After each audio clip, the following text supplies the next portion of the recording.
Hi dear friends, welcome back to this channel. So guys, in this video I will show you how you can create a WhatsApp group very easily.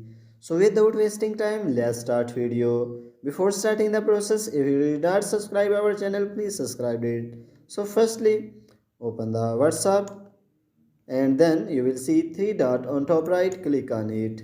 And then you will see new group option, click on it.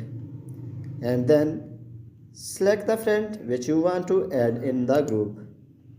So after selecting the friends, then click on these options and then write here your group name.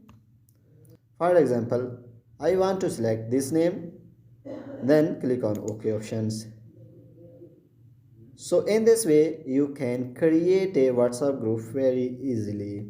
So if you want to remove any member from the WhatsApp group, then scroll down the page and then click on the person and then click on remove options.